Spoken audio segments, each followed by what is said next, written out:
सद्गुरु महाराज की। कलये सुंदराकारं सदैकप्रियदर्शनम् अज्ञाननाशकं देवं सद्गुरुं मुरलीधरं सर्वत्र गोविंदनाम संकीर्तनम। ஸ்ரீபதியான பகவான் நம்ம ராதா கிருஷ்ணர் மாதுரி சகி சமேத பிரேமிக வரதன் அப்படின்னு நம்ம குருநாதர் அவர்களுக்கு பேர் வைத்துள்ளார்கள். நம்ம மதுரபுரி ஆசிரமத்தில் குடியிருக்கக்கூடிய இறைவன் இறைவியுடைய பெயர்கள். அவர்களுடைய அனுகிரகத்தினாலையும் நம்ம குருநாதர் இங்கே 3 நாள் சத்சங்கம் நடத்தணும் அப்படின்ற ஒரு ஆக்ஞையின் பெயராலும் இன்று 2வது நாள் மகான்களுடைய சங்கம் எப்படிப்பட்ட ஒரு அற்புதமான ஒரு மாற்றத்தை எல்லாரிடம் ஏற்படுத்தும் அப்படிங்கிற விஷயத்தை பார்க்கக்கூடிய ஒரு நாள் இன்னைக்கு. நம்ம ராதாகிருஷ்ணரை பற்றி பேசின்னு வந்தேன் இல்லையா? இந்த ராதாகிருஷ்ணரை வழிபாடு பண்ணக்கூடிய ஒரு மார்க்கம், ஒரு வழியை காட்டின மகான்கள் பலர். முக்கியமாக 4 சம்பிரதாயங்களை சொல்லுவார்கள். முதல் சம்பிரதாயம் உங்களுக்கு எல்லாருக்கும் தெரிஞ்ச சம்பிரதாயம், சைத்தன்ய மகாபிரபு அப்படின்ற கிருஷ்ணரே ராதாகிருஷ்ணரே உருவாக இறங்கி வந்த ஒரு சம்பிரதாயம். அதே மாதிரி இன்னொரு சம்பிரதாயத்தை நிறுவினவர் இன்னொரு பெரியவர், அவருக்கு பேர் வல்லபாச்சாரிய மகாபிரபுன்னு பேர். இப்போ நம்ம குஜராத்லேயும் ராஜஸ்தான்லேயும் ஸ்ரீநாத்ஜின்னு சொல்கிறோம் இல்லையா, அவரை கொண்டாடினவர், அவரை வழிபாடு பண்ணுறவர்கள், அவருடைய வழி வந்தவர்கள். 3வதாக இருக்கிறவர் ரசமா எல்லா சாதனையும் விட்டு, நம்மளுடைய இந்த வாழ்க்கையோ அந்த வாழ்க்கையெல்லாம் பற்றி விட்டு, இந்த ராதாகிருஷ்ண யுகலத்தையே சேவை பண்ணணும்னே வாழ்க்கையை நடத்தின ரசம்னு சொல்கிறோம் இல்லையா. நம்ம சாம்பாருக்கும் மோருக்கும் உள்ள வர ரசம் சொல்லலை, நல்லா அனுபவித்து ஹிருதயத்தில் அன்போடு இவங்க 2 பேரையும் கொண்டாடக்கூடிய விஷயத்துக்கு ரச மார்க்கம்னு பேர். அப்படிப்பட்ட ஒரு மார்க்கம் அவருக்கே ரசிகாச்சாரியார்னு பேர், ஹித ஹரிவம்சர்னு பேர் அவருக்கு. இதெல்லாம் நான் நிறைய பேர் வருவார்கள், உங்களுக்கு இதெல்லாம் சொல்ல போகிறார்கள். எப்போ ராதாகிருஷ்ணர் உங்கள் வாழ்க்கையில் வந்துட்டார்களோ அவர்களை வழிபாடு பண்ண மகான்களுடைய கதைகள்லாம் தானாக வரும் உங்களுக்கு. இப்போ பேரை மட்டும் தெரிஞ்சு வச்சுக்கோங்க, கொஞ்சம் கொஞ்சமாக எல்லாம் தெரிஞ்சுப்போம். 4வதாக ஒரு பெரிய மகாத்மா யாருன்னா நிம்பார்க்கர்னு பேர்.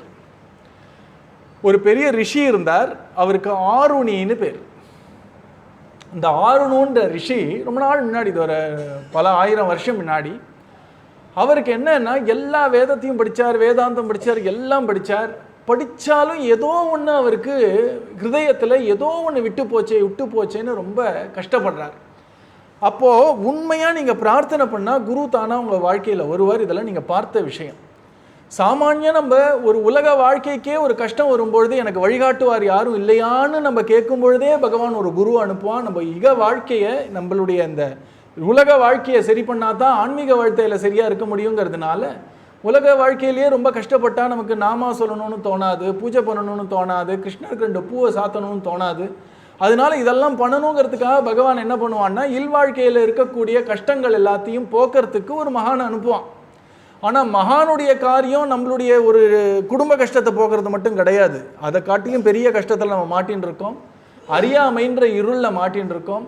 அந்த இருளை போக்கி நம்ம ஹிருதயத்தில் ஒரு வெளிச்சத்தை கொடுத்து நம்மளை அன்புமயமாக மாற்றணுங்கிறதுக்காகத்தான் குருநாதர் வரார். ஆனால் அந்த குருநாதர் எடுத்த உடனே அன்பு பக்தின்னு சொன்னால் யாரும் புரிஞ்சிக்க முடியாது. அதனால் முதல்ல நம்மளோட ஒத்தராக இறங்கி வந்து நம்மளுடைய ஒரு குடும்ப பிரச்சனையெல்லாம் கேட்டு நமக்காக பிரார்த்தனை பண்ணி அவர்கள் கஷ்டப்பட்டு அரும்பாடுபட்டு சேர்த்த தவத்தை எல்லாம் நம் பொருட்டு செலவழிக்கிறார்கள். இது ஒரு பெரிய விஷயம். அதை நினச்சி பார்க்கணும். நம்ம என்ன நினச்சிட்டோம், ஒரு மகான் இருந்தான்னா நமக்கு ரைட் ராயலாக போய் நமக்கு ரைட்டுன்னு நினைக்கிறோம், நமக்கு உரிமைன்னு நினைக்கிறோம். அவர்கிட்ட அனுகிரகத்தை வாங்குறது உரிமை தான். ஆனால் அவர் வாயை கட்டி வயத்தை கட்டி ரோட்டில் போய் 1000 தியாகம் பண்ணி, குடும்ப வாழ்க்கையை தியாகம் பண்ணி, பெரிய ஒரு நிலை அவ்வளோ தபஸை சேகரித்து வச்சிருக்கார். நம்ம முன்னாடி போகும்பொழுது கருணையினால நமக்கு அதை அப்படி கொடுக்குறார். பகவான் அருள் பண்ணுறான்னா அவனுக்கு சுவாபாவிக சொத்து, அவனுக்கு கொடுக்கறதுனால எந்த குறையும் கிடையாது பகவானுக்கு. அவன் அருள் பண்ணுறது என்ன பெரிய விஷயம் இருக்குது. ஆனால் மகான்கள் இறங்கி வந்து 1000 கஷ்டப்பட்டிருக்கார்கள். அந்த கஷ்டங்கள்லாம் நமக்கு தெரியாது. ஒரு முறை யோகிராம் சுரத்குமார் மகாராஜ் தன்னுடைய இணக்கமான ஒரு தொண்டர்கிட்ட சொல்லும்போது சொன்னார், it is very difficult to live in the streets, to you know அப்படின்னு கேட்டார். இந்த தெருக்களில் வாழறதுங்கிறது எவ்வளோ கஷ்டம் தெரியுமா? இந்த பிச்சைக்காரன் அவ்வளோ கஷ்டப்பட்டிருக்கேன், ஒரு இடத்துல போய் நான் பிச்சை கேட்கும்பொழுது அந்த நாயை அவுத்து விட்டு அந்த நாய் போய் கடிச்சிருக்கு அவரை. இந்த மாதிரிலாம் கஷ்டப்பட்டிருக்கார். அவர்கள் கல்லடிச்சிருக்கார்கள். அவர்கள் அவர் மேலே காரையை ஏற்றணும்லாம் பார்த்துருக்கார்கள். இவ்வளவு கஷ்டப்பட்டு தபஸ் அப்படி சம்பாதிச்சிருக்கார் தியாக உள்ளத்தோட. அவருடைய ஒரு சந்நிதி முன்னாடி நிற்கும் பொழுது நம்ம பிரார்த்தனைலாம் நடக்கிறதுனா அந்த ஒரு தியாகம் பெருசுன்றார் குருநாதர். ஒரு மகான் அவர் நம்ம முன்னாடி போய் நிற்கும் பொழுது நமக்கு அவருக்கு என்ன உறவு சொல்லுங்க? இறைவனுக்கு தெரியும், அவருக்கு தெரியும். ஏதாவது உறவா? அவர் என்ன அப்பாவா அம்மாவா இல்லை சகோதரனா சகோதரியா? ஒன்றும் கிடையாது. ஆனாலும் முன்னாடி போய் நிற்கிறோன்ற ஒரே காரணத்துக்காக அவர்கிட்டேருந்து தான் கஷ்டப்பட்டு சேர்த்த தவத்தை கொஞ்சம் கொடுக்குறார். நம்ம கர்மா அவருடைய தபஸை விட ரொம்ப ஜாஸ்தியாக இருந்ததுன்னா உடனே எல்லாம் ப்ராப்ளம் சால்வ் ஆகாது, அதுக்கு நேரம் பிடிக்கும். நம்ம கர்மா குறைச்சலாக இருந்து அவருடைய தவம் பெருசாக இருந்ததுன்னு வச்சுக்கோங்க, அவர் கொடுக்குற தவம் அங்கேருந்து அவர் கொடுக்கறதுன்னா அவர் ஏதோ பாக்கெட்லேருந்து பணம் எடுத்து கொடுக்கறது கிடையாது. அது தானாக திரவிக்கக்கூடிய ஒரு விஷயம். கிருப்பையை பண்ண முடியாது, அனுகிரகம் பண்ணுன்னு சொல்கிறோம் இல்லையா, அருள் செய்யின்னு செய்யறது கிடையாது. அருள் அம்மா குழந்தைகிட்ட அன்பை செய்யறாளான்னு செஞ்சாலே அது செய்ய கிடையாது. அது தானா கிருதயத்தில் ஊறக்கூடிய விஷயம் இல்லையா. நம்மளுடைய கஷ்டத்தை பார்த்து மகான்களுடைய கிருதயம் அப்படி உருகும். அப்படி அது உருகும் பொழுது அவர்கிட்டேருந்து வெளிப்படுறதுங்கிறது அதுக்கு தான் கருணைன்னு பேர். எவ்வளவுக்கு எவ்வளோ நீங்கள் அவர் மேலே நம்பிக்கையாகவோ இல்லைன்னா எவ்வளவுக்கு எவ்வளோ அந்த ஒரு கஷ்டத்துடைய ஒரு வீரியத்தினால அந்த பிரார்த்தனை பலமாக பண்ணுறீர்களோ அவ்வளோக்கு எவ்வளோ அவருடைய ஒரு ஹிருதயம் திறந்து அவ்வளோக்கு எவ்வளோ அனுகிரகம் நம்ம மேலே வரும். அது எப்படி வருதுன்னா, அவர் சம்பாதிச்சு வச்ச தவம். ராப்பகலாக ஒரு ரூமில் தாப்பா போட்டுட்டு அவர் சாப்பாடை மறந்து தண்ணீரை மறந்து சுவாசத்தை அடக்கி இப்படி என்னெல்லாமோ பண்ணி அவர்கள் பண்ண தவம் நம்ம போய் நிற்கும் பொழுது நம்மளுடைய ஒரு கஷ்டத்துடைய ஒரு ஒரு ஒரு ஒரு வீரியத்தினாலையும் நம்மளுடைய நம்பிக்கையுடைய ஒரு அளவுனாலையும் நம்ம போய் நிற்கும் பொழுது அப்புறம் பகவானுடைய ஒரு சங்கல்பம் அதனால அவர்கிட்டேருந்து வருது தான் அருள்ங்கிறது. அதனால் அருள் செய்யறதுங்கிறது ஒரு சும்மா ஒரு உபச்சார சொல்லை தவிர செய்கிற விஷயம் இல்லை, அது நடக்கிற விஷயம். நம்ம எவ்வளோக்கு எவ்வளோ நல்ல திட நம்பிக்கையோட பிரார்த்தனை பண்ணுறோமோ அவ்வளோக்கு அவ்வளோ அது பிரதிபலிக்கும் 1000 மடங்கு. அதுக்கு தான் அருள்னு பேர். அதனால நம்ம ஒரு சின்ன கஷ்டப்படும் பொழுதே நம்ம பிரார்த்தனை பண்ணும் பொழுது இந்த மகான்கள் இவ்வளோ தப்பசை கஷ்டப்பட்டு சம்பாதிச்சவர்கள் கவலையே படாமல் கொடுக்குறாரு பற்றியெல்லாம். அவர்களுடைய அருள்ங்கிறது கோடி மடங்கு பெருசு. ஏன்னா இறை அருள் அப்படிங்கிறது அவருக்கு சொத்து பாது, அது எவ்வளோ கொடுத்தாலும் அவருக்கு தீராத வச்சுட்டு இருப்பார். அவர்கிட்ட ஒரு பக்கம் பெருசு தான் அது. ஆனால் அவரை காட்டிலும் கோடி மடங்கு பெருசு ஒரு மகான். அவர் கஷ்டப்பட்டு சேர்த்து வச்ச ஒரு தவத்தை சும்மா முன்னாடி நிற்கிறோம். நீங்களே நினச்சி பாருங்க, நம்ம வீட்டுக்கு வெளில ஒருத்தர் கார் பார்க் பண்ணுறாருன்னு வச்சுப்போம். அந்த கார் தானே அது நம்ம வீட்டு வெளில தானே, அது நம்மளுடைய நிலமும் கிடையாது. உடனே சார் கார் எடுங்க சார் எடுங்க சார், அது கூட நமக்கு மனசு வரமாட்டேங்கிறது. ஆனால் மகான்கள் எப்படி இருக்காருன்னா, முன்னாடி நின்னா யாருன்னு தெரியல, சந்தேகத்தோடு நின்னாலும் பரவாயில்ல, கொஞ்ச நாள் முன்னாடி திட்டிட்டு வந்தவர்கள் நின்னாலும் பரவாயில்ல, அவர்களுக்கு தானாக அந்த கருணை சுரக்கிறது. அந்த ஒரு பசுமாட்டுக்கு கண்ணுக்குட்டியை பார்த்தோன்னே எப்படி ஒரு பால் சுரக்குமோ அப்படி கருணை சுரக்கிறது. ஒரு தபஸை கொடுக்குறார். அது நம்ம பண்ணுற பிரார்த்தனையை பொறுத்து அந்த தபஸ் நம்மள மேலே விழருது. அந்த தவம் நம்ம கர்மா காட்டிலும் பாப்பத்தை காட்டிலும் பெருசாக இருந்தால் உடனே சரியாக போகுது. நிறைய பேர் இன்னைக்கு வந்தாங்க நாளைக்கு சரியாக போச்சுன்றாங்க. சில பேர் 5 வருஷம் ஆச்சு 6 வருஷம் ஆச்சு அப்புறம் சரியாக போச்சுன்றாங்க. ஏன்னா நம்மளுடைய ஒரு பிரார்த்தனை, அவர் கொடுக்குற தபஸ், நம்ம பாப்பம், இது ரெண்டுத்துக்கும் ஒரு போராட்டம் நடக்கிறது, அருள் போராட்டம் மாதிரி. அதில் எது ஜெயிக்கிறதுன்னு பார்க்கலாம். ஆனால் மகான்களுடைய அனுகிரகமோ அருளோ வீண் போகவே போகாது, ஏதோ ஒரு விதத்தில் நமக்கு பிரயோஜனப்படும். அந்த மாதிரி இவர் என்ன பண்ணுறார், இவ்வளவு கஷ்டப்படுறோம், ஏதோ ஒன்று சரியில்லையே, எனக்கு ஒரு வழி காட்டணும். வேதம் படித்தேன், வேதாந்தம் படித்தேன், எல்லா வியாக்கரணம் படித்தேன், சாஸ்திரம் படித்தேன், நிறையா தியானம் பண்ணேன், நிறையா ஆத்ம விசாரம் பண்ணேன், ஆனாலும் ஏதோ உனக்கு சரியில்லைன்னு இந்த 6 ரிஷி தவிக்கிறார். அப்படி தவிப்பு பகவான் கிட்ட அவர் பிரார்த்தனை பண்ணும்பொழுது தானாக ஒரு மகாத்மா வரார் அவர் வாழ்க்கையில். அந்த மகான் வேற யாரும் இல்லை, நம்ம நாரத மகரிஷி வரார். அந்த நாரத மகரிஷியோட குரு யாருன்னா சனத்குமாரர் தான் நாரத மகரிஷியோட குரு. சனத்குமாரருக்கும் நம்ம முருகபெருமானுக்கும் ஒரு இணக்கமான ஒரு தொடர்பு இருக்குது. அந்த சனத்குமாரோட குரு யாருன்னா சாட்சாத் நாராயணன். அந்த நாரதர் சொல்கிறார் இந்த ஆருணியை பார்த்து, எல்லாம் நீங்கள் பண்ணிட்டீங்க, தியானம் பண்ணீங்க, நிறைய ஆத்ம விசாரம் பண்ணீங்க, வேதம் படிச்சிங்க, வேதாந்தம் படிச்சிங்க, உபனிஷத்து படிச்சிங்க, கரதலையாக வச்சுட்டு இருக்கீங்க. ஆனால் பக்தின்னு ஒன்று பண்ணாமல் விட்டுட்டீங்க. பக்தி இல்லாமல் ஞானம் வீண், பக்தி இல்லாத சாதனை வீண், பக்தி இல்லாத கர்மா வீண் அப்படின்னு சொல்லி நீங்கள் பண்ண வேண்டியது பிருந்தாவனம் செல்லுங்கள். பிருந்தாவனத்தில் கிருஷ்ணன் ரொம்ப கருணை மிக்கவன், அவனை காட்டிலும் கோடி கருணை யாரு அப்படின்னா நம்ம உலகத்துக்கே அம்மாவா இருக்கக்கூடிய ராதாராணிக்கு இருக்கு. நீ ராதாராணியை உபாசனை பண்ணு, அவளை நீ நேருக்கு நேர் பார்த்துட்டேன்னா அன்புங்கிறது வந்துடும். ஏன்னா கிருஷ்ணன் அப்படின்றவன் எப்படிப்பட்டவன்னா, அன்புன்னு ஏதாவது ஒரு மெழுகு இருந்ததுன்னு வச்சுக்கோங்க, அந்த அன்புனாலேயே ஒரு உருவத்தை பண்ணோன்னா அதுதான் கிருஷ்ணர். அதே மாதிரி அன்பு மென்மையை வச்சுட்டே ஒரு உருவத்தை பண்ணோன்னா அதுதான் நம்ம சுவாமினியான ராதாராணி. அதனால இவங்க 2 பேரை நீ வந்து உபாசனை பண்ணி வழிபாடு பண்ணு. எப்படி வழிபாடு பண்ணணும்னா, விடாமல் அவன் பேரை சொல்லிகிட்டே இரு. அவன் பேரை சொல்கிறது தான் இதுக்கு வழிபாடு. பிருந்தாவனத்துக்கு போ, விடாமல் இந்த ஒரு கிருஷ்ண நாமத்தையும் ராதை நாமத்தையும் சொல்லுன்னார். அவரும் பிருந்தாவனம் போனார். அதே மாதிரி நாரதர் சொன்ன மாதிரி விடாமல் நாமம் சொல்ல சொல்ல சொல்ல நம்ம ராதாராணி ரொம்ப சந்தோஷப்பட்டு, இப்போ பார்க்குறோமே அந்த நீலாம்பரதாரின்னு பேர். இந்த கிருஷ்ணனுக்கு மஞ்சள் கலர், அவளுக்கு இந்த ப்ளூ கலர் தான்.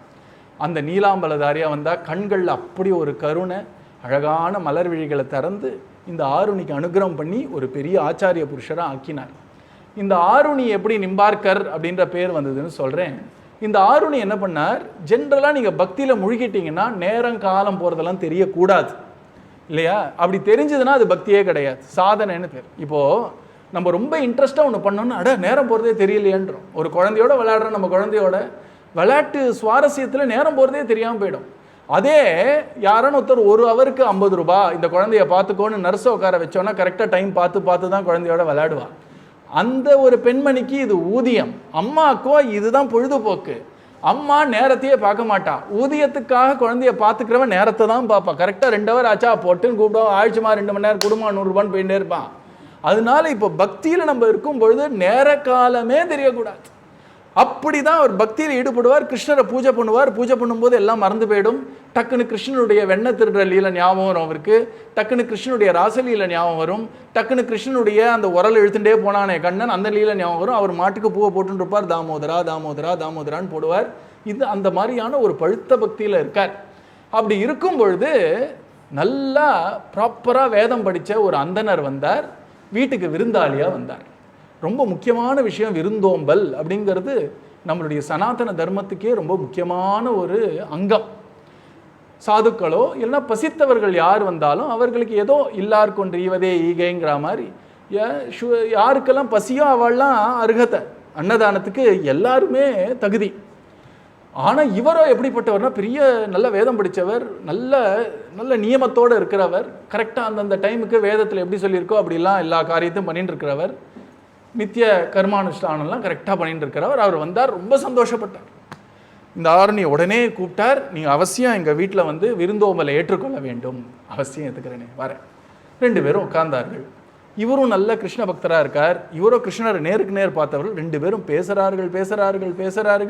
1 மணி நேரம் ஆச்சு, 2 மணி நேரம் ஆச்சு, 3 மணி நேரம் ஆச்சு, 4 மணி நேரம் ஆச்சு, சாயங்காலம் ஆச்சு, அஸ்தமனமே ஆயிடுச்சு. அப்போதான் 2 பேருக்கும் திடீர்னு ஒருத்தர் தெரியலன்னு அடடா இருட்டி போயிடுத்தே. உடனே அவர் சொன்னார், அடடா விருந்தாளியாக வந்திருக்கீர்கள், உங்களுக்கு நான் உடனே ஏதாவது கொஞ்சம் அன்னம் கொடுக்கணுமே, ஒரு 2 நிமிஷம் இருங்கோ, உடனே உங்களுக்கு ரோட்டி தால் பண்ணி தந்துடுறேன்னு உள்ளே ஓடுறார். உடனே விருந்தாளி சொல்லிட்டார், இது கிருஷ்ண சங்கல்பம் போல இருக்கு, எனக்கு அஸ்தமனம் ஆனப்போ நான் சாப்பிட்றதில்ல, அதனால இன்னைக்கு பகவான் இந்த ஒரு விருந்து போரும் எனக்கு. இல்லை செவிக்கு இல்லாத போது வயிற்றுக்கும் ஈயப்படும்னு சொல்லுவோம் இல்லையா, எனக்கு செவிக்கு ஒரு விருந்து கொடுத்தீர்கள், இதை விட என்ன பெரிய விருந்து வேணும். நம்ம குருநாதர் என்ன தெரியுமா சொல்லுவார், என்னை பொறுத்த வரைக்கும் உண்மையாக என்னுடைய நலனில் கருத்துடையவர்கள் யார் அப்படின்னா, யார் உண்மையாக எனக்கு ஒரு உபகாரி அப்படின்னா, என் காது நிறைய யார் ஹரே ராமாவை நிரப்புறாளோ அவளை காட்டிலும் எனக்கு ஒரு பெரிய உபகாரியே கிடையாதுன்றார் இல்லையா. அந்த மாதிரி இவர் சொன்னார், நீங்கள் ராதாகிருஷ்ண விஷயமா, அழகான திவ்யமான விஷயமா, தெய்வீகமாக ஒரு 6 மணி நேரம் என் காதுக்கு விருந்தை கொடுத்துட்டேல், அது போரும். இந்த ரிஷி சொன்னார், இந்த ஆசிரமத்தில் இருக்கிறவர் வாஸ்துவம் தான், இருந்தாலும் விருந்தாளியும் நீங்கள் வந்துட்டீர்கள், உங்களுக்கு ஒரு பிடி அன்னம் கொடுக்காம உங்களை அனுப்பினேன்னா என் மனசு கேட்காது. வேதமே என்ன சொல்கிறதுன்னா, பகவானே விருந்தாளி ரூபத்தில் வருவானா, அதிதி தேவோ பவா அப்படிங்கிறது. அதித்தியை தெய்வமாக பார்த்து உபச்சாரம் பண்ணு, அதுக்கு மேலே வேறு எதையும் பார்க்காத, தெய்வம்னு நினச்சி பண்ணிட்டு போயிட்டே இரு, அவ்வளோதான். நீங்களும் உண்மையாக வேதம் படித்தவர்களாக வந்திருக்கீர்கள், உங்களுக்கு நான் தான் இதெல்லாம் பண்ணணுன்றார். அவர் சொன்னார், நான் என்னப்பா பண்ணுறது, என்னை வற்புறுத்தாதீர்கள், ஏன்னா நான் ஒரு சங்கல்பம் வச்சுருக்கேன், நான் என் சத்தியம் பண்ணி வச்சுருக்கேன், என்னன்னா அஸ்தமனம் ஆச்சுன்னா சாப்பிட மாட்டேன். இந்த ஆருணின்ற ரிஷி சொன்னார், நான் ஒன்று வச்சுட்டு இருக்கேன் சங்கல்பம், என் வீட்டுக்கு வரவர்கள் ஒரு வயத்தோடு போகக்கூடாதுன்னு, இப்போ என்ன பண்ணுறதுன்னு தெரியல. உடனே நிம்பார்க்கர் என்ன பண்ணார், தபஸ் பாருங்க அவருக்கு, அஸ்தமனம் ஆச்சுன்னு தானே சாப்பிட மாட்டேன்னு சொல்ல, அஸ்தமனே ஆளா அங்கே பாருங்கன்றார். இந்த நிம்பார்க்கர் யாருன்னா, பகவான் கையில் ஒரு சக்கரம் இருக்குது பத்தியில, அதோட அம்சம் அவர். உடனே தன்னுடைய அந்த ஒரு தபஸுனால ஒரு வேப்ப மரத்துக்கு பின்னாடி இந்த சக்கரத்தை காமிச்சு ஆழி நிற்கிறான் பாருங்கோ. ஆழின்னா சூரியன்னு ஒரு அர்த்தம் உண்டு. அங்கே பாருங்க, சூரியன் ஒன்றும் அஸ்தமனால நல்ல வெளிச்சமாக இருக்குது, இப்போ சாப்பிட்லாம் வாங்கோன்னு அவர் பார்த்தார். ஆமாம், கொஞ்ச நேரம் முன்னாடி இருட்டாக இருந்த மாதிரி இருந்தது, மேகம் போல இருக்குன்னு சாப்பிட்டுட்டார். சாப்பிட்ட அப்புறம் தான் அவர் சொன்னார், அப்புறம் தான் அவருக்கு தெரிஞ்சுது, ஓஹோ நீங்கள் உங்கள் தபஸுனால ஒரு சூரிய உதயமே சூரிய அஸ்தமனம் ஆகிற சமயத்தில் பண்ணி காமிச்சிட்டேலான்னு பார்த்துட்டு, நிம்பம் அப்படிங்கிறது வேப்ப மரம்னு அர்த்தம், அர்க்கம்னா சூரியன்னு அர்த்தம். வேப்ப மரம் நடுவில் தன்னுடைய விருந்தாளி வெறும் வயத்தில் போகக்கூடாதுங்கிறதுக்காக தான் தபஸை செலவழித்து ஒரு சூரியனை உருவாக்கி அவரை சாப்பிட வச்சாருன்னா அவருக்கு நிம்பார்க்கர் அப்படின்னு பேர் வந்தது. அவர் தான் முதல்ல இந்த ஒரு ராதாகிருஷ்ண பக்தியை அப்படி பிரச்சாரம் பண்ணியிருக்கார். ரொம்ப அவர் எந்த காலம்னே தெரியாது நமக்கு, ரொம்ப பழமை அவர். அப்படிப்பட்ட ரிஷி தான் அவர். அந்த நிம்பார்க்க சம்பிரதாயம்னு ஒரு சம்பிரதாயம். எப்படி நம்மளுடைய சம்பிரதாயம் போதேந்திர சுவாமிகள், ஸ்ரீ ஸ்ரீ அண்ணா நம்ம குருஜின்னு சொல்கிற மாதிரி அவளுக்கு ஒரு சம்பிரதாயம். முதல் குரு அவருக்கு யாருன்னா நிம்பார்க்காச்சாரியர்னு பேர். அந்த பிருந்தாவனத்தில் பழமையான இடங்கள்லாம் அவருடைய சம்பிரதாயம் தான் இருக்கும். நீங்கள் அடுத்த வாட்டி பிருந்தாவனம் போகும்போது இதெல்லாம் பாருங்க. ஒரு கோயில் போனோம் வந்தோன்னு இருக்கக்கூடாது, அதை பற்றி தெரிஞ்சுட்டு போனோன்னா அனுபவமே வேறையாக இருக்கும். அந்த நிம்பார்க்க சம்பிரதாயத்தில் வரக்கூடிய ஒரு பெரியவரோட கதை தான் சொல்ல போகிறேன் இன்னைக்கு. அவருக்கு என்ன பேருன்னா பட்டர்னு பேர். அவருக்கு என்ன பேருன்னா ஸ்ரீ பட்டர்னு பேர். அவர் என்ன பண்ணார், காசியில் நல்லா படித்தார். அவருக்கு பாகவதம்னா உயிர். பாகவதம் தான் படிச்சுட்டு இருப்பார். டெய்லி பாகவத கதையை சொல்லின்னு இருப்பார். அவர் பாகவதம் படிக்கிறார், பாகவத கதையெல்லாம் சொல்லின்னு இருக்கார். அப்படி இருக்கக்கூடிய அவர் என்ன பண்ணார்னா, ஒரு நாள் காசியில் அப்படி கதை சொல்லிகிட்டே இருக்கார். ஒரு வயசானவர் முதல் பெஞ்சில் வந்து உட்காந்துட்டார். காசியில், காசி தெரியும் இல்லையா, வாரணாசி. அவர் தலை இப்படி இப்படி ஆட்டுறார். சாதாரண ஒரு விஷயம் சொல்லும்போதே ஆஹான்றார். நான் சொன்ன விஷயம் சாதாரண விஷயம், இவரையும் இவ்வளோ ஆட்டுறார். டவுட் வந்துடுது. கொஞ்சம் ஆட்டவே இல்லைனாலும் டவுட் வரும், ரொம்ப தலையாட்டினாலும் டவுட் வந்துடும். இப்படி இப்படி ஆட்டினா டவுட்டே வராது, தூங்குறான்னு தெரிஞ்சு. இவரோ இப்படி இப்படி ஆட்டுற ஆகா ஆகான்றார். இவரோ வயசானவராக இருக்கார், இன்னும் அவ்வளோ க்ளீனாலாம் வேஷ்டிலாம் இல்லை, ஏதோ ஒன்று துண்டை கட்டின்னு உட்காந்துட்டு இருக்கார். இந்த பட்டருக்கு ஒரு டவுட் வந்துருக்கு. இவர் நிஜமாக தான் என் கதையில் தலையாட்டுறாரா இல்லைன்னா சும்மா ஆட்டுறாரா, அவருக்கு புரியறதா இல்லையா, இதெல்லாம் நாங்கள்லாம் கவலையே படக்கூடாது. ஆக்சுவலாக அவர் என்ன பண்ணார், கூட்டிங்க வாயம் வந்தார். நான் சொல்கிறதெல்லாம் உங்களுக்கு புரியறதா, தலையாட்டுறீர, ஏதோ புரியறது சாமி அப்படின்னு அவர் கிளம்பி போயிட்டார். ராத்திரி பட்டரோட கனவில் சாக்ஷாத் விஸ்வநாதன் பஸ்மோத்வலித்த தேகனா, அழகா நாகாவரணனா, அந்த ஒரு புலித்தோலையும் யானை தோலையும் போர்த்தி கொண்டு அப்படி ஒரு ருத்ராட்ச மாலாதரனா ஜடாதாரியா கங்கா ஜனகனா அப்படி நிற்கிறார். அங்கே கங்கையை தலையில் தரிச்சவராக நிற்கிறார். பார்த்து சொல்கிறார், நான் தான் வந்து போய் உனக்கு கதையெல்லாம் கேட்டது, என்னையே பார்த்து புரியறதான்னு கேட்குறீரா நீர் அப்படின்னு கேட்ட உடனே நடுங்கிட்டார். அவர் சொன்னார், நீ சொல்லக்கூடிய பாகவதம் எப்போ பூர்ணத்தை ஆகும்னா ஒரு குருவை போய் நீ ஆசிரியை, அப்போ தான் உன் கிருஷ்ண பக்தி பூர்ணமாகும், பிருந்தாவனத்துக்கு கிளம்புன்னு கிளப்பி விட்டார். இவர் தான். உடனே பட்டரும் பிருந்தாவனம் வரார். வந்து இந்த நிம்பார்க்க சம்பிரதாயம் சொன்னேன் இல்லையா, அந்த சம்பிரதாயத்தில் இருக்கிறவருடைய ஒரு அனுகிரகத்தினால எப்போ பிருந்தாவனத்தில் தவம் என்னன்னா ராதே கிருஷ்ணா ராதே கிருஷ்ணா ராதே கிருஷ்ணா, இதுதான் தவம். நேர யமுனை கரையில் உட்காந்துட்டு ராதே கிருஷ்ணா ராதே கிருஷ்ணா, நம்ம பகவான் குழல் ஊதின வம்சி வட்டத்தில் உட்காந்துட்டு ஹரே ராம ஹரே ராம், இதுதான் தவம். அங்கே வந்து வேறு எதுவும் பண்ணக்கூடாது, வயத்தெல்லாம் கட்டி போடக்கூடாது, டைமுக்கு நல்லா லஸ்ஸியை சாப்பிடணும், பாலை குடிக்கணும், நல்லா பேடா சாப்பிட்லாம். ஆனால் விடாமல் நாமம் அந்தந்த இடத்த சுற்ற வேண்டியது தான் பிருந்தாவனத்தில் பண்ண வேண்டிய தபஸ் இல்லையா. பத்ரி போனோன்னா தியானம் பண்ணணும், நம்ம காசி போனோன்னா கர்மா பண்ணணும், பிருந்தாவனம் போனோன்னா என்ன பண்ணணும்னா பஜனை தான் பண்ணணும் இல்லையா. எங்கே போனால் அந்தந்த லீலா ஸ்தலங்கள், பகவான் அந்தந்த விளையாட்டு அங்கங்கே விளையாடினா இல்லையா, அந்த விஷயத்தை நினச்சிண்டே ஹரே ராமா சொல்கிறது தான் பிருந்தாவன யாத்திரையே, வேறு எதுவுமே பண்ண வேண்டாம், சௌக்கியமான யாத்திரை. அதனால தான் மீராபாயும் அழகாக சொல்லும்போது சொல்கிறா, யார் பிருந்தாவனத்துக்கு வருவா அப்படின்னா, யோகி ஆயா யோக கரன் கோ தப் கரனே சந்நியாசி, ஹரி பஜன் கோ சாது ஆயா பிருந்தாவன் கே வாசி. என்ன சொல்கிறா, யோகிகள்லாம் யோகம் பண்ண வருவாப்பா, நல்ல ஒரு தபஸ் பண்ணக்கூடிய சன்னியாசிகள்லாம் வருவார்கள், அவர்கள்லாம் வருவார்கள், கிளம்பி போயிடுவார்கள். யார் எப்பவும் பிருந்தாவனத்தில் இருப்பான்னா ஹரி பஜன் பண்ணக்கூடிய, ஹரியுடைய பேரை எப்பவுமே பண்ணக்கூடியவர்கள் தான் பிருந்தாவனத்துடைய வாசிகள் அப்படின்றார். யார் விடாமல் ஹரிபஜனம் பண்ணுறார். அப்படி இந்த பட்டர் என்ன பண்ணார், விடாமல் ஹரிபஜனம் அங்கங்கே போய் ஹரிபஜனம் பண்ணி பண்ணி பண்ணி கிருஷ்ணா நீ எப்போ எனக்கு தரிசனம் தரப்போற, எப்போ எனக்கு தரிசனம் தரப்போறேன்னு. பக்தியே என்ன தெரியுமா, பகவானுடைய அருளை எதிர்பார்த்து நிற்கிறது தான் பக்தி. பகவானுடைய அருள்னால நன்றியோட ஒன்றும் அருள் பண்ண போறான்னு எதிர்பார்த்து நிற்கணுமே தவிர நான் ஏதோ ஒன்று பெறட்டுறேன் பாருன்னு பார்த்தா அது பக்தி கிடையாது, அது சாதனைன்னு பேர். சாதனைனாலே சோதனை உண்டு. பக்தி என்னன்னா நீ எப்போ அனுகிரகம் பண்ண போற, விடாம டெய்லி இன்னைக்கு பண்ண போறியா, நாளைக்கு பண்ண போறியா, நாளை உற்சாகம் இன்னையோட ஜாஸ்தியாக இருக்கணும், நேத்தியோட உற்சாகத்தை காட்டிலும் இன்னையோட உற்சாகம் ஜாஸ்தியாக இருக்கணும். எப்படின்னா சபரி அப்படி இருந்தா இல்லையா, நம்ம சபரி பாட்டி எப்படி இருந்தான்னா ஆச்சரியமான ஒரு சரித்திரம்.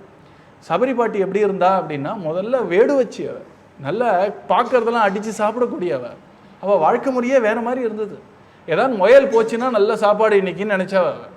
அப்படி கண்டதே காட்சி கொண்டதே கோலம்னு இருந்தவள். அவள் என்ன ஆச்சுன்னா என்ன பாக்கியம்னு தெரியல, ஏதோ ஒரு பாக்கிய விசேஷத்தினால ஏதோ ஒரு புண்ணிய பலனத்தினால ஒரு பெரிய மகானுடைய ஆசிரமத்துக்குள்ள வரா. அந்த மகான் ஒரு ராமருடைய காலம் தானே அது. அந்த மகான் என்ன பண்றார் அப்படின்னா அந்த இடத்துல அவர் மாட்டுக்கு இருக்கார், அவர் நிறைய சிஷ்யர்களோட இருக்கார். அந்த மகானுடைய ஆசிரமத்துக்கு வரா. அந்த மகானுடைய ஆசிரமத்தை உள்ள வந்தா அவளுக்கு இதெல்லாம் ஒன்றும் தெரியாது. அவள் திடீர்னு உள்ள வந்த உடனே அவள் மனசு ஏதோ பண்றது சாந்தியா எடுத்தான். வாழ்க்கையில இது வரைக்கும் அதை அனுபவிச்சதே கிடையாது. என்னடா அது, நம்ம இங்க வந்தோம், திடீர்னு மனசு சாந்தியா இருக்கே, ஏதோ ஒரு இணை புரியாத ஒரு அனுபவமா இருக்கே, என்னது இது, யாரை பார்த்தாலும் அடிக்கணும் கொலைக்கணும்னு தான் நினைப்போம், இன்னைக்கு அதெல்லாம் தோண மாட்டேங்கிறதுன்னு இப்படி பார்க்குறான். அங்கே பக்கத்திலேயே பம்பா நதின்னு ஒரு நதி ஓடுறது. அந்த ஆசிரமமே மதங்க முனிவருடைய ஒரு ஆசிரமம். இப்போ சபரிமலைன்னு இருக்கே, இந்த சபரி பாட்டியோட பேர் தான் அந்த மலைக்கு. அந்த ஒரு பம்பா நதியில் பார்த்தா ஒரு சிங்கமும் ஒரு மாடும் சேர்ந்து தண்ணி குடிக்கிறதாம். அப்போ நினச்சி பார்த்தா இது ஏதோ எனக்கு நடந்தது என்னாலன்னு இல்லை, இந்த இடத்துக்கே ஒரு விசேஷம் இருக்குது. இந்த இடத்துக்கே ஒரு விசேஷம் இருக்குது.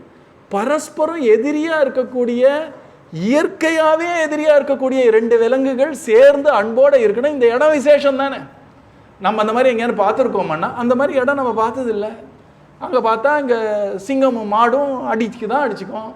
ஆனால் அந்த இடத்துல அப்படி இருக்குன்னு உடனே புரிஞ்சுட்டா இந்த இடத்துல ஏதோ விசேஷம் இருக்குது. உடனே பார்த்தா பசிச்சுது. உடனே ஒரு முயல் ஓடித்து. முன்னாடிலாம் முயலை அடித்து சாப்பிட்ணுன்னு நினைப்பா. இப்போ அந்த முயலை பார்த்த உடனே எவ்வளோ அழகாக இந்த பகவானுடைய படைப்பு பாரு, சின்னதாக ஒன்று குத்து குத்துன்னு ஓடுறது, குச்சு குச்சுன்னு இருக்கு பார்க்கறதுக்குன்னு ரசிக்க ஆரம்பித்தாலாம். என்னோட வயத்து பசிக்கு காஞ்ச இலை போரும், 2 பழம் போரும், பாவம் இந்த ஜீவனையே அடிக்கணும்னு தோணி போயிட்டான். அவளுக்கே ஆச்சரியம், நமக்கெல்லாம் இப்படிலாம் தோன்ற ஆளே கிடையாது, நம்ம எப்படி இப்படி மாறணும். ஏதோ இருக்குது இந்த இடத்துல, யாரோ இருக்கா இந்த இடத்துல. ஒரு மரத்து பின்னாடிலேருந்து ஒழிஞ்சு இப்படி பார்க்குறா. பார்த்தா காலங்காத்தால் 3 மணிக்கு சூரிய உதயம் ஆர்த்துக்கு முன்னாடி தன்னுடைய தவ வலிமமால சூரியன் மாதிரி ஒரு ரிஷி அப்படி நடந்து போகிறார். வேதத்துலேருந்து ஏதோ மந்திரத்தை சொல்லிட்டு போகிறார். பின்னாடியே ஒரு 10-15 சிஷ்யர்கள் போகிறார். அவரை பார்த்த உடனே அவளுக்கு தெரிஞ்சிருத்து இந்த இடத்துல இருக்கக்கூடிய சாந்தி இவர் தான் அப்படின்னு தெரிஞ்சிருத்து. உடனே அவன் நினச்சி பார்த்தா இந்த சாந்திக்கு நான் ஏதாவது ஒன்று பண்ணணுமே. அவர் சாந்தியை கொடுத்துட்டார். வேற எது வேணாலும் வெளி உலகத்தில் கிடைச்சிடும். சாந்திங்கிறது குருநாதர் சரணத்தில் மட்டும்தான், வேற எங்கேயுமே கிடைக்காது. உலகத்தில் மற்ற எல்லாத்தையும் விலை கொடுத்து வாங்கிடலாம், ஆனால் சாந்தியை மட்டும் குருநாதருடைய சரணத்தில் தான் அந்த சாந்தி கிடைக்குங்கிறத அவள் புரிஞ்சுண்டா. பார்த்தோன்னே நினச்சா பாவம் காலங்காத்தால் இப்படி நடந்து போகிறாரே, அந்த போகிற இடத்தையாவது சுத்தம் பண்ணி வைப்போன்னு தோணிச்சு. அவளுக்காக தோன்றது. அடுத்த நாள் போனால் அந்த மகான் போகிற இடத்துல அந்த கல் முள்ளெல்லாம் எடுத்து அப்படி இப்படி க்ளீன் பண்ணா. அவர் தான் பாத்திர போகிறாரேன்னு பயம். அவளுக்கோ பயம். மகான்கள் முன்னாடி நமக்கு ஒரு பக்கம் ஒரு அன்பு இருந்தாலும் இன்னொரு பக்கம் ஒரு பயம் இருக்கும். ஏன்னா அவர் தபஸுடைய அந்த ஒரு மேன்மை, ஆழம், கம்பீரம், அதனால் ஒரு பயம் இருக்கவே தான் இருக்கும். அவர் அன்புமயமாக இருந்தால் கூட அவர் முன்னாடி போகும்போது ஏதோ ஒரு பயம் நம்ம ஹிருதயத்தில் இருக்கும். ஏன்னா அது அவருடைய கம்பீரத்தினால, தவத்தினால. உடனே அவள் என்ன பண்ணுறா, இந்த மகான் பாத்திர போகிறான்னு எல்லாம் க்ளீன் பண்ணி வச்சுட்றா. பேசாமல் ஓரமாக பார்க்குறா. டெய்லி காத்தால் அவர் நடந்து போகிறத பார்க்குறதே போரும்னு இருக்கா. இந்த மகானும் டெய்லி போகிறார், அவர் கூட சிஷ்யர்களும் போகிறார்கள். ஒரு வாசம் இப்படி போகிறது. உடனே ஒரு மகான் 1 மாதத்துக்கு அப்புறம் இப்படி நடந்து போயிட்டே இருக்கும்பொழுது ஒரு சிஷ்யரை பார்த்து கேட்டா, டே பரத்வாஜா இங்கே வா, இந்த இடம் சுத்தமாக இருக்குங்கிறத கவனிச்சியா அப்படின்னார். ஆமாம் குரு மகாராஜ், நானே கவனிக்கலை, முன்னாடி ஏதோ கல் குத்தும் முள்ளு குத்தும், நம்ம ஜம்முன்னு இருக்கே இந்த பாதை அப்படின்றான். உடனே நீ பண்ணியா? இல்லையே. டே இங்கே வாடா, நீ பண்ணியாடா. யாரும் தலையை சொல்கிறார்கள் எல்லாரும். உடனே குரு சொன்னார், யாரோ ஒருத்தர் விடாமல் இது 1 மாதம் பண்ணுறாருன்னா அவர்கள் யார் பண்ணுறாருன்னு பார்த்து அவர்களுக்கு என்ன வேணும்னு பார்த்து அவருக்கு ஏதாவது நான் ஒரு பிரசாதம் கொடுத்தாகணும். நான் யாருக்கும் கடனாளி ஆகிடக்கூடாது. அதனால யார் இதை செய்கிறார்கள் என்று கண்டுபிடிக்கணும் அப்படின்ட்டார். உடனே இந்த பசங்கள்லாம் பார்த்தாங்க, 3 மணிக்கு எழுந்துக்க வேண்டிய அவங்க இப்போ 2:30 எழுந்துக்கணும். ஏன்னா யார் க்ளீன் பண்ணுறான்னு ஒழிஞ்சுட்டு பார்க்கணும். 2 நாள் ஒழிஞ்சிருந்து பார்த்தா கரெக்டாக 2:30 மணிக்கு இந்த ஒரு பாட்டி வரா. அப்போது பாட்டியாக இல்லை, கொஞ்சம் இள வயசு தான். இந்த பெண்மணி வரா, கஷ்டப்பட்டு தான் புடவை தலைப்புனால அதை தட்டி கையால் அதை பொறுக்கி போட்டு பண்ணும்போது ஒரு சுழிவு கிடையாது, பண்ணும்போது ஒரு புலம்பல் கிடையாது, சந்தோஷமாக பண்ணுறா, சிரிச்ச முகத்தோடு பண்ணுறா. கைங்கரியத்தை அப்படி தானே பண்ணணும். எல்லாம் பண்ணுறதை பார்த்த உடனே ஒரு பையன் அங்கே போனால், ஒரு பையன் பின்னாடினா, ஏமா யாருமா நீ அப்படின்னா உடனே எடுத்தா பாட்டம் ஓட்டம். இது 2ம் காலங்காத்தால் 2:30 மணிக்கு இவ பின்னாடி ஓடி உடனே எப்படியாவது அவளை நிறுத்தி, அம்மா நில்லுமா, என்னம்மா பண்ணுற நீ? சாமி தெரியாமல் பண்ணிட்டேன் சாமி, இனிமேல் நான் பண்ண மாட்டேன் சாமி, தப்பா சாமி நான் பண்ணது, எனக்கு ஏதோ ஒரு சந்தோஷம் வருது சாமி இதில். ஐயோ இரம்மா, என்ன பண்ணுற நீ? டெய்லி இதை நான் க்ளீன் பண்ணுறேன். ஏன் பண்ணுற? ஏதோ தோணித்து பண்ணுறேன். என் குருநாதர் உன்னை கூப்பிட்டார். யார்? முதல்ல எங்கள் முன்னாடி போவாரே ஒருத்தர், அவர் கூப்பிட்டாருன்னு நடுங்க ஆரம்பிச்சிட்டார். ஐயோ நான் வரல சாமி. இல்லை நீ வரணும், வா, பயப்படாத, கூட்டின்னு போகிறேன். உடனே மதகமுனி பார்க்குறார். ஒரு குருக்கு தெரியும் தான் சிஷ்யர் யாருன்னு. எப்படி தெரியும் தெரியுமா? ஒரு அம்மாவுக்கு குழந்தைய பார்க்கும்பொழுது ஒரு ரசாயன மாற்றம் ஏற்படும் இல்லையா, ஹிருதயத்தில் ஏதோ ஒன்று பண்ணும் இல்லையா, அந்த மாதிரி குருக்கு தான் சிஷ்யரை முதல்ல பார்க்கும்பொழுது அது பண்ணும். அப்போ தெரியும் இது என் குழந்தைன்னு அவருக்கு நல்லா தெரியும். ஆனால் அந்த சிஷ்யனுக்கு முழுமா தெரியணும்னு அவசியம் கிடையாது, அவருக்கு தெரியும். இந்த பகவான் தான் ஒரு குருவுக்கும் சிஷ்யருக்கும் நடுவில் ஒரு பந்தத்தை ஏற்படுத்தி வைக்கிறது. எப்படி அம்மாக்கும் குழந்தைக்கும் ஏற்கனவே எழுதி வச்சிருக்கானோ அந்த மாதிரி ஒரு குருவுக்கும் சிஷ்யனுக்கும் இருக்கக்கூடிய பந்தத்தை குருவும் டிசைட் பண்ணுறது கிடையாது, சிஷ்யனும் டிசைட் பண்ணுறது கிடையாது, பகவான் டிசைட் பண்ணுறான். அது குருக்கு எப்படி தெரியும்னா, ஒருத்தர் பார்த்த உடனே ஒரு அம்மாவுக்கு குழந்தைய பார்த்தா என்ன ஒரு பாசம் பொங்குமோ அப்படி பொங்கித்தினாலே அவருக்கு தெரியும் இது என்ன சேர்ந்தது அப்படின்ட்டு. சிஷ்யனுக்கு சில சமயம் எப்படி தெரியும்னா, அவர்கிட்ட வரும்பொழுது ஏதோ ஒரு பெரிய பாரம் இறக்கி வச்சா மாதிரி இருக்கும், ஏதோ ஒன்று மனசில் பண்ணும், அதில் தெரிஞ்சுப்பான் சரி நம்ம ஏதோ ஒரு சரியான இடத்துக்கு தான் வந்திருக்கோம்னு தெரிஞ்சுப்பான். அந்த மாதிரி இந்த சபரி பாட்டி குருவை பார்த்தா கை கால்லாம் நடுங்கிறது, வட்டங்கிறது. அதுக்கு குரு பார்த்தார், அன்போடு பார்த்தார். யாருமா நீ, எதுக்குமா இதெல்லாம் பண்ணுற? சாமி நான் எப்படியோ இருந்தவ சாமி, ஆனால் இந்த இடம் வந்த உடனே அப்படி ஒரு அமைதியாக இருக்குது சாமி, நான் ஒன்றும் பண்ணக்கூடாதுன்னா எதுவும் பண்ணல, இந்த இடத்த விட்டு மட்டும் அனுப்பிடாதீங்க சாமி, எனக்கு என்னமோ இந்த இடத்துல வந்தாலே நிம்மதியாக இருக்குது. உன்னை யாருமா போக சொன்னது? நீ என்ன பண்ணுற சொல்லு. காலங்காத்தால் எழுந்து சாமி நடக்கும் பொழுது கல் முள்ளெல்லாம் குத்தாமல் பண்ணணும்னு பண்ணுறேன், அதை நீ நல்லா பண்ணுமா, இனிமேல் நீ தான் அதை பண்ணணும். சந்தோஷம் தாங்களை குதிக்கிறா. தபால்னு ஒரு கும்பிடு போட்டா, ஓடி போனா. அவள் ஏதோ வாழ்க்கையோட பிரயோஜனமே அடைஞ்சிட்டோன்னு வச்சுட்டா. அன்னிலேருந்து ஒன்றும் ஒரு பெரிய தைரியம் அவளுக்கு, ஒரு உற்சாகம், நம்ம சுவாமியே ஓகே சொல்லிட்டாருன்னு அப்படி அந்த இடத்தெல்லாம் க்ளீன் பண்ணி இப்படி ஓடின்னு இருக்கு. இவ ஒரு 20 வயசு 30 வயசு வந்திருப்பாளா, இப்போ அவளுக்கு 70 வயசு 80 வயசு எடுத்து நல்ல தொண்டு கழுவியாக போயிட்டா. ஆனாலும் விடாமல் கைங்கரியம், இப்படி கைங்கரியம் பண்ணிட்டு இருக்கா. ரொம்பலாம் பேச மாட்டா, தூரத்துலேருந்து குருவை பாப்பா, நமஸ்காரம் பண்ணுவா. கைங்கரியம் தான் முக்கியம் அவளுக்கு. அவரும் ரொம்பலாம் பேசினது கிடையாது இவளோட. ஆனால் அவர் பண்ணுற கைங்கரியம் அவர் பார்த்து வச்சிருக்கார். இதுதான் குருவெல்லாம் காட்ட மாட்டார் சில விஷயங்கள்லாம். ஆனால் கடைசியாக ஒரு பெரிய பரிசு கொடுப்பார், நம்மளால் தாங்க முடியாத அளவுக்கு ஒரு கிருப்பையை பண்ணிட்டு போயிடுவார் அவர். இந்த மதக மகரிஷி பார்த்தார், தன்னுடைய நேரம் முடிய போகிறது, தான் ரிஷிகள்லாம் இருக்கக்கூடிய லோகத்துக்கு போகணும் அப்படின்னு முடிவு பண்ணிட்டார். உடனே எல்லா சிஷ்யர்களையும் பார்த்து சொன்னார், டே பரத்வாஜா இங்கே வாடா, நீ தான் நிறைய எனக்கு கைங்கரியம் பண்ணியிருக்க, உனக்கு என்ன வேணும் கேளு. என்ன குருநாதா ஏன் இப்படிலாம் கேட்குறேன்? ஒன்றும் 2 நாளில் நான் கிளம்ப போகிறேன்ப்பா இந்த சரீரத்தை விட்டு. நான் போகும்பொழுது நீ பண்ண கைங்கரியத்துக்கு உனக்கு என்ன வேணும்னு நான் கேட்டு கொடுத்துட்டு தான் போயாகணும். கடன் வச்சேன்னா நான் திரும்பி வந்தாகணும், அதனால எல்லாம் செட்டில் பண்ணிட்டு போகிறேன், உனக்கு என்ன வேணும்? இவன் கேட்டான், நானும் நிறைய சபையில் போய் பேசியிருக்கேன், பேசும்போது யாருமே கவனித்து கேட்டது கிடையாது, இனிமேல் நான் பேசினேன்னா யாரும் இந்த பக்கம் அந்த பக்கம் திரும்பாமல் நான் சொல்கிறத கேட்கணும், அதான் வேணும் உனக்கு. சரி வச்சுக்கோப்பா, அடுத்ததை கூப்பிடு அப்படின்னு. இன்னொருத்தர் வந்தார், அவரை பார்த்து கேட்டார், உனக்கு என்ன வேணும்? குருநாதா சொல்கிறேன்னு தப்பாக நினைக்காதீங்க, எங்கள் அப்பா அம்மா ரொம்ப வறுமையில் இருந்தார்கள், எங்கள் தாத்தா பாட்டி ரொம்ப வறுமையில் இருந்தார்கள், நானும் ஒரே வறுமையில் இருக்கேன், எனக்கு ஏதாவது ஒரு லக்ஷ்மி கட்டாட்சத்தை அனுகிரகம் பண்ணி இனிமே எனக்கு பணத்துக்கு எந்த கஷ்டமும் இல்லாமல் பண்ணிடுங்க, அதான் வேணும் உனக்கு, இதா வச்சுக்கோ. அடுத்த ஆள் வந்தான், ஏதோ யோக சித்தின்னு சொல்கிறார்கள், பிறர் மனம் அறிதல்னு ஏதோ ஒரு சித்தி இருக்காமே, இங்கே தோன்றி அங்கே மறையிறதுன்னு சித்தி இருக்காமே, அந்த மாதிரி சித்திகள்லாம் எனக்கு வேணுமே, அந்த மாதிரி சித்திகள்லாம் எனக்கு தருவீர்களா அப்படின்னு கேட்டார். அதாடா வேணும் உனக்கு, இந்த வச்சுக்கோ. ஒருத்தருக்கும் அவரவருக்கு என்ன வேணுமோ எல்லாம் கொடுத்துட்டார். கொடுத்த உடனே ஒருத்தர் பாக்கியா. யாருன்னா அந்த சபரி பாட்டி இருக்காளே, 50 வருஷமாக எனக்கு கைங்கரியம் பண்ணுறா, அவளுக்கு என்ன வேணும்னு கேட்டு அனுகிரகம் பண்ணிட்டு கிளம்புவோம். அவளை கூப்பிடு. சபரி பாட்டியை கூப்பிட்டு குருநாதர் கூப்பிட்றார். என்ன விஷயம் என்ன விஷயம்? கூப்பிட்றாருமா, வாமா. போயிட்டே இருக்கும்போது கேட்குறார், தம்பி சொல்லுப்பா, எதுக்காக கூப்பிட்றார்? நம்ம குருநாதர் நம்ம உடம்பை விட்டு கிளம்ப போகிறாராம், அவர் யார் யாருக்கு என்ன வேணும்னு கொடுக்குறார். அப்படி தான் அப்படியே உட்காந்துட்டாள். கண்லேருந்து பொலன்னு கண்ணீர் வந்து, என்னது என் சாந்தியுடைய அந்த இருப்பிடமே கிளம்ப போகிறதா? இனிமேல் நான் வாழ்ந்து என்ன பிரயோஜனம்? என்ன தம்பி சொல்கிற? அவர் கிளம்புறாரா? ஏம்மா அழாதம்மா, வாமா, கூட்டின்னு போகிறார். உடனே குருநாதர் கூப்பிட்றார், மா சபரி, உனக்கு என்ன வேணும் கேளு. குருநாதா, அதெல்லாம் இருக்கட்டும், நீங்கள் இங்கேருந்து கிளம்ப போகிறேன்னு சொல்கிறாளே, உண்மையா அது? ஆமாம் உண்மைதான். நீங்கள் கிளம்பின அப்புறம் எனக்கு என்ன வேணும்? நான் என்னையும் கூட்டிகிட்டு போயிடுங்கன்ற. அவர் சொல்கிறார், அதுக்கான காலம் வரலம்மா, உனக்கு என்ன வேணுமோ கேளு, நான் தரேன். அவள் சொன்னால், இந்த அசடுக்கு இடது வலது கூட தெரியாது, எனக்கு என்ன வேணும்னு எனக்கு என்ன தெரியும், நீங்களாக பார்த்து என் நன்மைக்கு என்ன கொடுத்தாலும் நான் வாங்கிக்கிறேன்ட்டான். உடனே குருநாதர் சந்தோஷப்பட்டார். நம்ம இது வேணும் அது வேணும்னு கொடுக்கும்பொழுது குருநாதரோட கையை கட்டி போட்டுடுறோம். அவர் சுதந்திரமாக அனுகிரகம் பண்ணும்பொழுது நம்ம நினைப்பை மீறி, நம்ம கனவை மீறி அவர் அனுகிரகம் பண்ணிட்டு போயிடுவார். அந்த சுதந்திரத்தை ஒரு சிஷ்யம் கொடுக்கணுமா? அவள் சொல்கிறா, எனக்கு என்ன தெரியும் எது நல்லது எனக்குன்னு? உங்களுக்கு தானே தெரியும். எனக்கு எது நல்லதுன்னு நீங்கள் முடிவு பண்ணுறீங்களோ அதையே கொடுங்கோ, அதே எனக்கு பிரசாதம்னு சந்தோஷப்பட்டார்.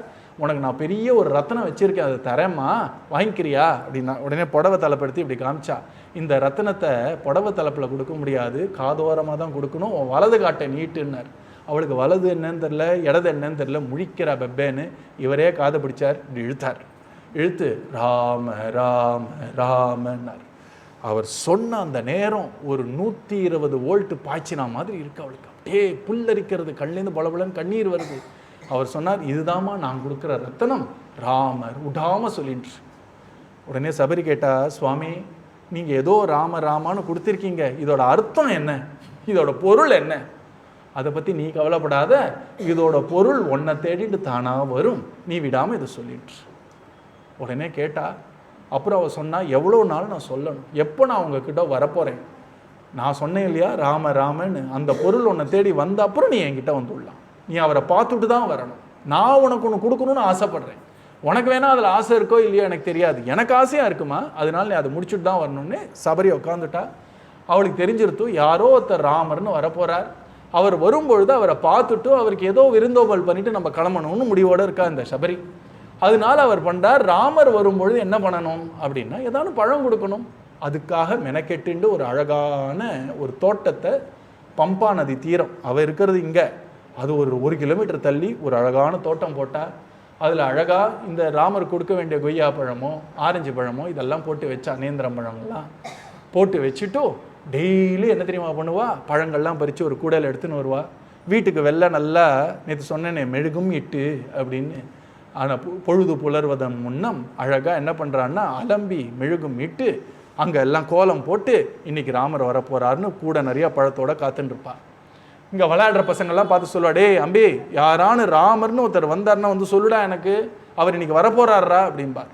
இந்த குழந்தை சரி பாட்டின்னு முதல்ல சொல்லிட்டு டெய்லி இது நடக்கிறது. 1 நாள் 2 நாள் பரவாயில்ல, 4 மாதம் 5 10 வருஷமாக இதே சொல்லியிருந்தானா, பாட்டி போ பாட்டி, இதே வேலை உனக்கு, இன்றைக்கி வரான்னு. எங்கள் அப்பா விளையாடும் போது கூட இதுதான் சொல்லியிருந்தியா நீ அப்படின்றது அந்த குழந்தை. ஆனாலும் அவள் சலிக்கவே இல்லை. அவள் என்ன பண்ணுவான்னா, கார்த்தால் எழுந்த உடனே சந்தோஷமாக எழுந்துப்பா, இன்றைக்கி ராமரை பார்க்க போகிறேன்னா, இன்றைக்கி ராமரை பார்த்துட்டு என் குருநாதரோட போக போகிறேன் அப்படின்னு எழுந்துப்பா. சந்தோஷமாக, முடியாத வயது தான், ஆனாலும் கைங்கரியம் பண்ணுன்னா வருவா, கோலம் போடுவா, ஓடி போவா, பழங்கள்லாம் பறிப்பா, கூடையில் வைப்பா, திண்ணையிலேயே உட்காந்துட்டுருப்பா. ராமர் வராரோன்னு பார்ப்பார். சாயங்காலம் ஆகிடும், 6:30 மணி ஆகிடும், 7 மணி ஆகிடும், 8 மணி ஆகிடும். பொரித்த பழங்கள்லாம் குழந்தைங்களை கூப்பிட்டு இந்தாடா வச்சுக்கோடா குழந்தைங்களான்னு கொடுத்துடுவா. நாளைக்கு வரப்போகிறார் அப்படின்னு நிம்மதியாக படுத்துப்பா, ராமநாமம் சொல்லிட்டு குரு தியானம் பண்ணுவா. அடுத்த நாள் கார்த்தால் இன்றைக்கி ராமரை பார்க்க போகிறேன் பார் அப்படின்னு நேற்றுக்கு இருந்த உற்சாகத்தை காட்டில் இன்றைக்கி உற்சாகம் ஒருபடி மேலே போயிருக்கு. நம்ம லேட் ஆக ஆக உற்சாகம் குறையும் இல்லையா, பக்தாளுக்கு அதர் சைடு ஆகும், இன்னும் ஜாஸ்தி ஆகும். இந்த மாதிரி 1 நாளில் 2 நாள் இல்லை, 12 வருஷம் காத்துட்டுருக்கா. ராமர் சித்திரக்கூட்டத்தில் இருக்கும் பொழுது மதங்க மகர்ஷி கிளம்பி போனார். 12 வருஷத்துக்கு அப்புறம் இங்கே வரப்போகிறார் சவுத் இந்தியாவுக்கு ராமர். அப்போ காத்துன்னு இருக்கார். ஒரு நாள் அந்த ராமர் ஒரு அசுரன் சொல்கிறான், இங்கே பக்கத்தில் சபரின்னு ஒருத்தைய பார்த்துட்டு தான் நீ போகணும்னு விராட்டம் சொல்கிறான். அதனால வரார் ராமர். ராமர் வரதை பார்த்து இந்த குழந்தை குடுகுடுன்னு ஓடி போய், பாட்டி பாட்டி நீ 10 வருஷமா சொல்லுவியே, 12 வருஷமா சொல்லுவியே, நல்ல ஒசரமாக இருக்கார், கையை பார்த்தா முட்டி வரைக்கும் இருக்கு, கையில் வில்லு வச்சுட்டு இருக்கார், பார்க்கறதுக்கே ஒருத்தர் நீல மேகமாக இருக்கார், ஒருத்தர் தக தகன்னு தங்கம் மாதிரி இருக்கார், பார்க்கறதுக்கே அழகாக இருக்கார் பாட்டி, தலையில் நிறைய ஜடாமுடி போட்டுன்னு இருக்கார், நம்மெல்லாம் போட்டு போமே அந்த மாதிரி மர உரி போட்டுன்னு இருக்கார், சபரி பாட்டி எங்கன்னு கேட்டுட்டு வராருன்னு சந்தோஷப்பட்டாலாம். குடுகுடுன்னு ஓடி போனா, பழங்கள்லாம் திருப்பி பொறிச்சா, பெரிய கேஸ்கெட் நிறைய எடுத்துன்னு வரா. ராமர் லக்ஷ்மணன் வந்து நின்றுட்டார். சந்தோஷம் பாட்டிக்கு. ஓடி வரா. ராமரை வந்து அங்கே ஒரு திண்ணல உட்கார சொன்னார். ராமர் உட்காந்துட்டார். கவலையே படலை. நேரம் எடுத்து பாதத்தை எடுத்து தான் மடியில் வச்சுட்டார். ராமர் வேற கிருஷ்ணரான ராமர் யாரையும் தொட விட மாட்டார் தன்னை. இந்த பாட்டினா தனி, ஏன்னா குரு பக்தானா தனியா பகவானுக்கு. யாரையும் தொட விடாத ராமர் பாட்டி உட்காந்து அவன் மாட்டு காலை பிடிச்சி விட்டுருக்கா. பாவம் இவ்வளோ தூரம் நடந்து வந்தேன். லக்ஷ்மணரை பார்த்தா, நீ உட்காரு அப்படின்னார். லக்ஷ்மணர் எங்கேயான்னு ராமர் முன்னாடி உட்காருவாரோ? பழக்கம் இல்லைன்னார். அதெல்லாம் இங்கே கிடையாது, உட்காரு, 2 பேருக்கும் தான் நான் பழம் கொடுக்கணும். ராமர் ஓரக்கண்ணில் பார்த்தா, இந்த பாட்டி ரொம்ப பொல்லாத பாட்டி, ஒன்றெல்லாம் விடமாட்டா, சாம உட்காருன்ட்டார். லக்ஷ்மணர் எப்படி உட்காந்தார்னா, உட்காந்தும் உட்காராத மாதிரி உட்காந்தாராம். அவர் ஏதோ ஒரு எஜ்ஜில் உட்காந்துட்டு இருக்கார். அவருக்கோ கை காலெல்லாம் கூசறது, அண்ணா முன்னாடி உட்காரதே பிடிக்காது அவருக்கு. உட்காந்துட்டு இருக்கார். உடனே எடுத்தா பாட்டி பழங்கள். அந்த பாட்டி சொன்னா, உனக்காக பழம் பறிச்சிருக்கேன். ஓ, கொல்லையில் பழம் பழுக்கிறதா? கொல்லையில் பழுக்கும். அங்கே நம்ம நதிக்கரையில் நான் போட்டு வச்சதாக்கும், உனக்காக பார்த்து பார்த்து வளர்த்த பழம் சாப்பிடுன்றார். ராமரும் சாப்பிட்றார், லக்ஷ்மணரையும் சாப்பிட சொல்கிறார். ரொம்ப அழகாக ராமர் பேசுகிறார். உங்களுக்கு தபஸ் நல்லா வளர்றதா? நீங்கள் கோவத்தெல்லாம் அடக்கிட்டேளா? கோவத்தை அடக்கணும் அப்படின்னா ஆகாரம் நியமமாக சாப்பிட்றேளா? ரொம்ப உப்பு புளி காரம் இல்லாமல் சாப்பிட்டுன்னு இருக்கேளா? இது எல்லாத்துக்கும் அடிப்படை காரணம் குரு சுஸ்ரூஷை அப்படின்னு சொல்லக்கூடிய குரு சேவையை பண்ணிட்டு வரேளா அப்படின்னு கேட்கும் பொழுது, ராமா என்ன நீ இப்படி கேட்குற? நான் தபஸ் பண்ணுறேனான்னு கேட்குறியே, தபஸுடைய பலன் என் முன்னாடி நிற்கிறதே அப்படின்றார். தபஸ் பண்ணியான நீ நல்ல எக்ஸாம் எழுதியான்னு எப்போ கேட்கணும்? ரிசல்ட்டு ஃபர்ஸ்ட் கிளாஸ் பாஸும்போது எக்ஸாம் நல்லா எழுதினேன்னு யாரான்னு கேட்பாளா? அந்த மாதிரி கேட்குறா. தபஸுடைய பலம் சாட்சாதான் நீ வந்திருக்கியே தேவவரே ராமஹா, எனக்கு வேற என்ன வேணும்? தபஸ் பண்ணியான்னு கேட்குறியே, பலன் வந்துருத்தேன்.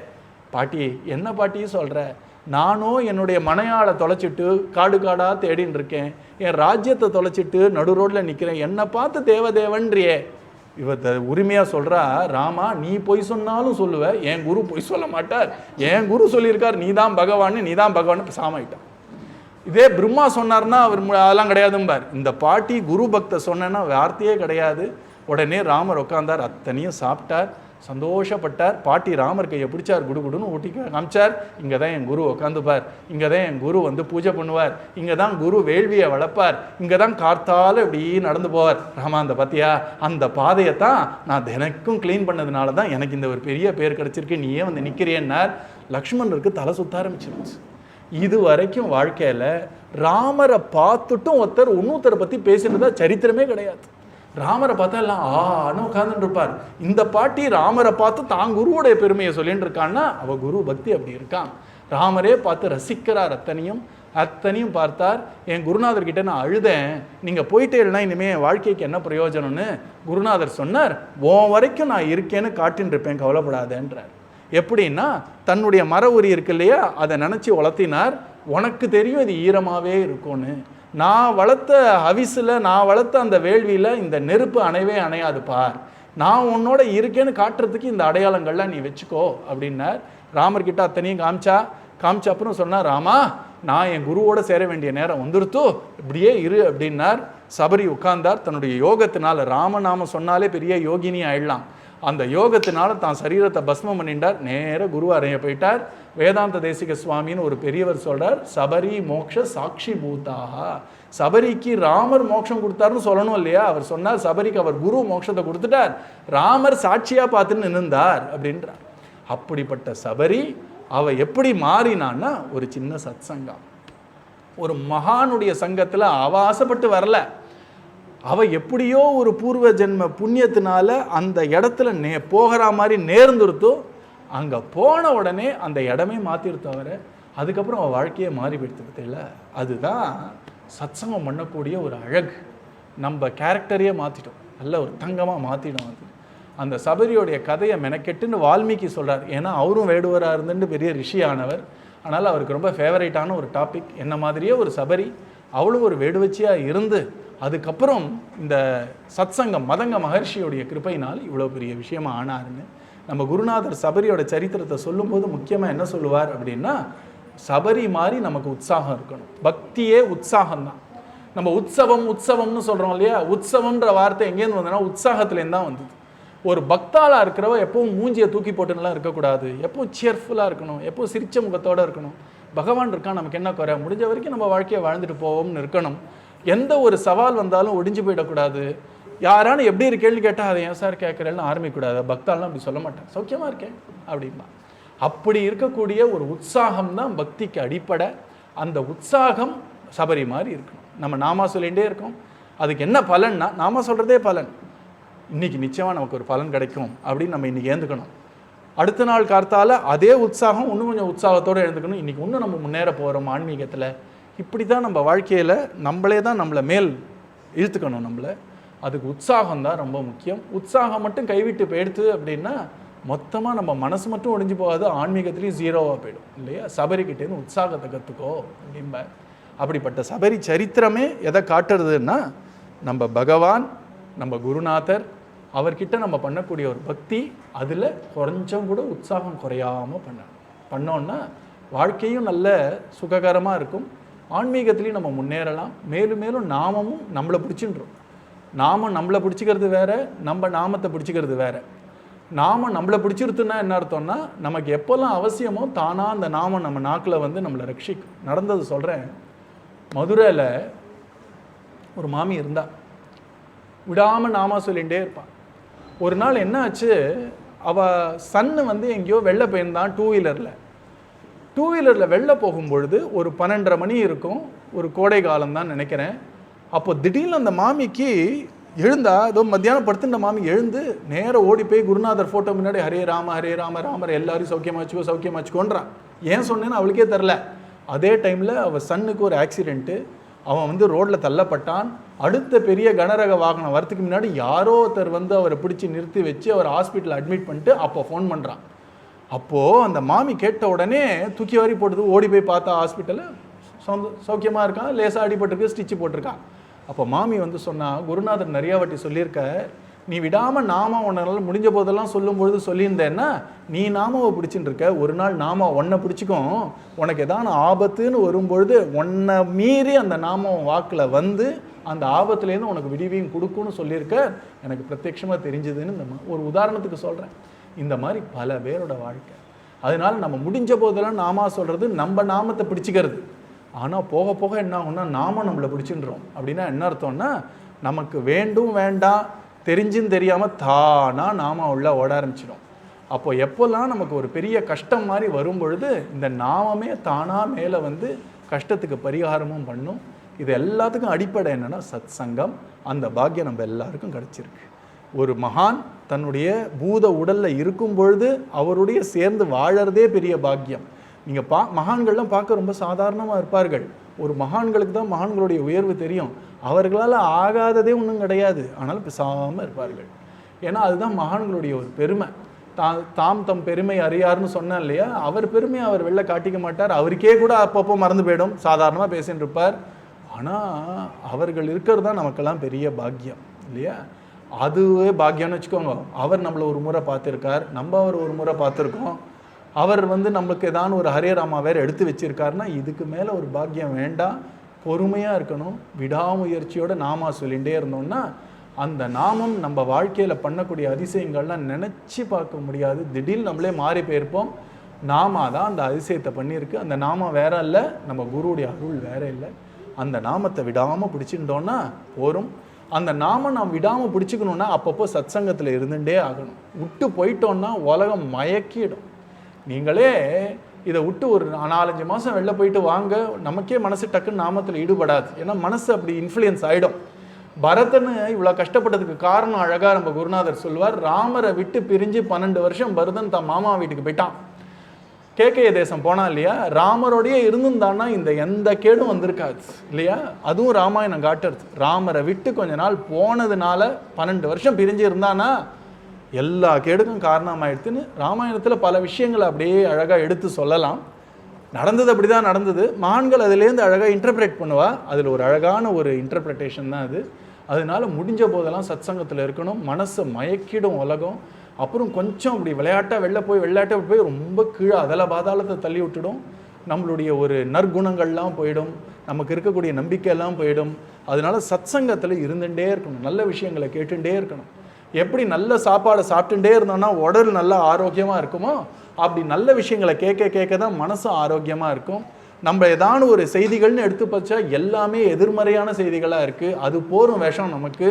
அந்த விஷம்லாம் நம்மளை விட்டு நீங்கணும்னா இந்த மாதிரி ஒரு சத்சங்கம், நாமத்வாரம் நிறைய நாமா சொல்லி பிரார்த்தனை பண்ணி தான் நம்ம சரிப்படுத்திக்கணும். சத்சங்கம் வரும்பொழுது எல்லாம் நல்லா இருக்கே, கிளம்பி போன அப்புறம் திரும்பி வருதுன்னா அப்படி தான் இருக்கும். நம்ம குளித்தா நல்லா சுத்தமாக இருக்கும், 4 நாள் குளிக்கலைன்னா அழுக்கு வருது. அந்த மாதிரி தான் மனசுக்கும். அதனால தான் விடாமல் சத்சங்கத்தில் இருக்கணும். எவ்வளோக்கு எவ்வளோ நமக்கு மற்ற வேலைகள்லாம் முக்கியமோ அவ்வளோக்கு எவ்வளோ சத்சங்கமும் முக்கியம் நம்மளுடைய ஆத்மாவுக்கும் நம்மளுடைய மனசுக்கும். அப்படிப்பட்ட சத்சங்கம் உங்கள் ஏரியாலேயே நம்ம குருநாதர் அழகாக ஒரு நாமத்வாரம் அமைச்சு கொடுத்துருக்கார். அங்கே நமக்கு என்னன்னா, நமக்கு நம்ம கிருஷ்ணர், நம்ம குரு, அதுதான் நமக்கு தொடர்பே தவிர மற்றதெல்லாம் செகண்டரி தான். யார் வரா யார் போகிறா அதெல்லாம் நம்மளுடைய விஷயம் கிடையாது. நமக்கு முக்கியம் குருநாதருடைய ஹிருதயத்திலையும் கிருஷ்ணன் ராதாதேவியோட ஹிருதயத்திலையும் ஒரு ஸ்தானத்தை பிடிக்கிறது ரொம்ப ஈஸி. நாமா சொல்லலாம் இல்லையா? அந்த சத்சங்கத்தை பகவான் கொடுத்ததுனால நன்றியோடு நம்ம முடிஞ்ச வரைக்கும் நிறையா சத்சங்கம் பண்ணுவோம், நிறையா நாமா சொல்லுவோம், நிறையா பிரார்த்தனை பண்ணுவோம். மற்றதெல்லாம் இறையருள் நிச்சயமாக பார்த்துக்கும் இல்லையா? சத்குரு மகாராஜ் கி